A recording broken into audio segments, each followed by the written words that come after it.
चलिए हम further continue करते हैं। हमने पिछले वीडियो में पढ़ा था कि जो बायर हैं उसकी क्या राइट्स होती हैं। उसका एक बहुत ही इंपॉर्टेंट एग्जांपल है suit for breach of warranty. इसमें एक एग्जांपल छूट गया है, वो पढ़ लेते हैं।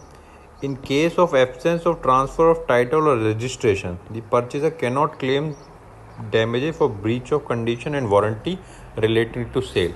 इसका मतलब है कि जो भी अपन claim for damages of condition warranty, मतलब claim for warranty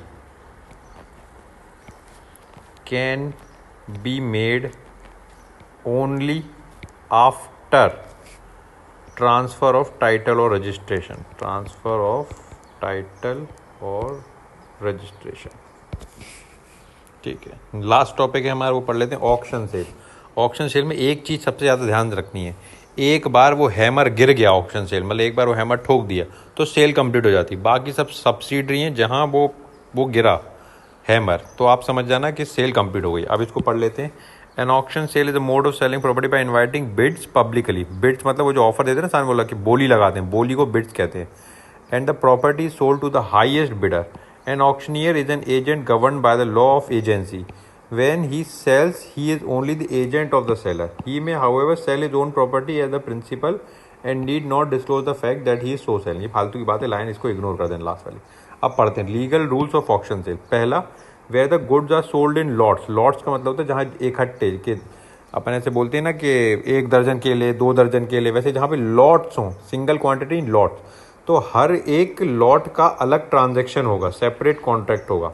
Where the goods are put for sale in lots, each lot is prima facie deemed to be subject to a separate contract of sale। मतलब हर एक lot की अलग cell होगी। Next है completion of the contract of sale।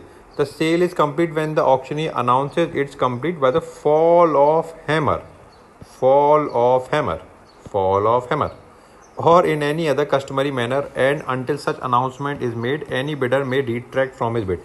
मतलब जब तक उसने वो हथौड़ा नहीं गिरा दिया या फिर कोई और कस्टमरी मैनर, कस्टमरी मतलब कोई पुरानी प्रथा चली आ रही हो, जैसे उस तरह से अगर जब तक उसने अगर हैमर से नीचे ठोक नहीं दिया या फिर उसने कोई कस्टमरी मैनर में इंडिकेट नहीं किया कि सेल हो गई है, तब तक जो भी जिस किसी ने भी बिड कर रखी है वो अपनी बिड वापस कर सकता है, रिट्रैक्ट फ्रॉम हिज बिड। मतलब जब तक हथौड़ा नहीं गिरा तब तक अपन, जैसे मैंने बोल दिया अरे सर 5 लाख रुपए, हथौड़ा गिरने के पहले मैं बोल सकता हूँ सॉरी 5 लाख नहीं बोला, लेकिन हथौड़ा गिरने के बाद नहीं बोल सकता।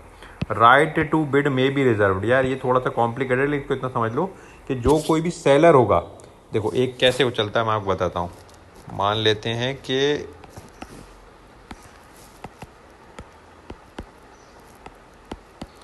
ये है एक ऑक्शनियर का, वो यहाँ पे वो ऑक्शनियर बैठा है जो कि हथौड़ा गिराता है, ये है सेलर और ये हैं बहुत सारे buyers.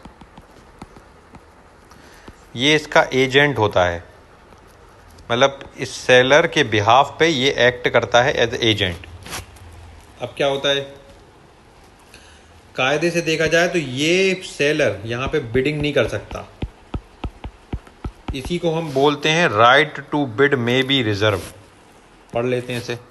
Right to bid may be reserve expressly on behalf of seller and where such right is expressly reserve but not otherwise the seller और any person on his behalf may bid at the auction. मतलब अगर right to bid reserved है, फिर से बोलता हूँ, अगर right to bid reserved है तो सेलर ऑक्शन में पार्ट नहीं ले सकता, मतलब सेलर बिडिंग नहीं कर सकता। लेकिन अगर ये एक्सप्रेसली रिजर्व्ड नहीं है तो सेलर और any person on his behalf may bid at the auction. मतलब कायदे अनुसार सेलर को नहीं करना चाहिए, लेकिन अगर राइट टू बिड रिजर्व नहीं है तो सेलर भी ऑक्शन में यहाँ पे बैठ के अपने एजेंट को बिठा के पार्टिसिपेट कर सकता है।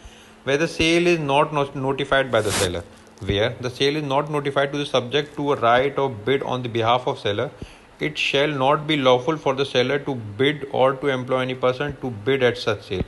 For the auctioneer knowing to take any bid from the seller or any person, and any sale contravening this rule may be treated as fraudulent। मतलब कहीं पे अगर पहले से कहा है कि right to bid is reserved, इस केस में अगर कहा दिया जाता है कि right to sell is reserved, तो भैया कोई भी सेलर अपने एजेंट के थ्रू या खुद यहाँ पे बाइंग नहीं कर सकता। अगर वो ऐसी बाइंग करेगा तो उसको फ्रॉड माना जाएगा, ये लिखा हुआ है फ्रॉडलेंट बायर। क्यों ऐसा है इसको मैं जब समझा देता हूँ। क्या होता है, अगर सेलर खुद यहाँ बैठ जाएगा तो ज़्यादा बोली लगाएगा, वो अपनी बोली बढ़ाता जाएगा बढ़ाता जाएगा बढ़ाता जाएगा बढ़ाता जाएगा, और फिर किसी को बेवकूफ़ बना के उसको महंगे दाम में भेज देगा। इसलिए कभी भी सेलर को खुद यहाँ पे बैठने नहीं दिया जाता है। Last, reserved price, the sale may be notified to subject of reserve price. मतलब कोई भी जो आर्टिकल बिक रहा है, जो भी चीज़ अपन सेल कर रहे हैं, उसकी प्राइस पहले से फिक्स कर सकते हैं कि भैया कम से कम 5,000 रुपये, 5 लाख रुपये, 5 करोड़, यहीं से बोली स्टार्ट होगी। लास्ट है pretended bidding. If the seller make use of pretended bidding to raise the price, this sale is voidable at the option of the buyer. मतलब उसने कोई एक आदमी को यहाँ बैठा रखा है जो कि प्रिटेंडेड बिडिंग कर रहा है, मतलब बिना वजह भाव को बढ़ा रहा है। आपने देखा होगा ना, ऑप्शन में एक आदमी लगा रहता है कि 5 लाख, 5 लाख 50,000, 6 लाख, 7 लाख, 10 लाख, 50 लाख, बिना वजह कोई प्राइस बढ़ा रहा होता है। और उसमें अगर कोई एक ईमानदार आदमी फंस जाता है, उसको महंगे दाम में खरीद लेता है, तो उसके हैंड में वॉइडेबल होता है कॉन्ट्रैक्ट। भैया बहुत इंपॉर्टेंट है, इसको याद रखना, इट्स वॉइडेबल। चलिए ये पढ़ लेते हैं एग्जाम्पल क्या है।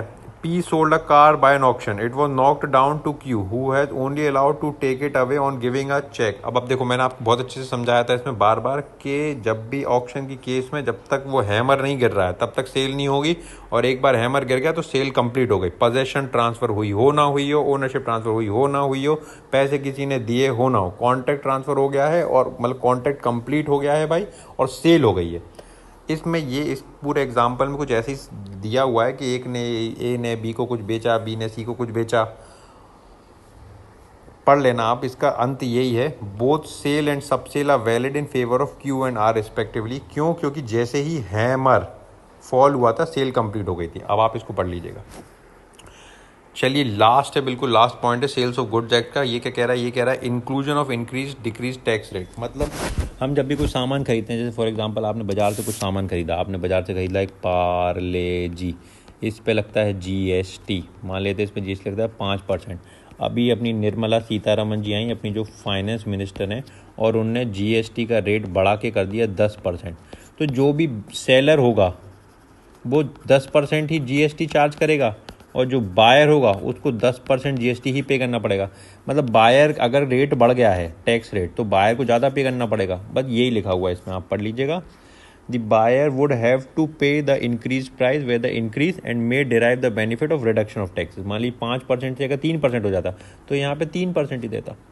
चलिए, with this we have completed sales of goods act. Now you have to do each and every question. आपको सबसे पहले इस चैप्टर के 7 क्वेश्चन, इसके पहले के सारे क्वेश्चन रीड करिए। क्वेश्चन रीड करने के बाद उसके आंसर्स रीड करिए। अगर आंसर्स और क्वेश्चन ना समझ में आए तो आप मुझसे क्वेरी पूछ लीजिए।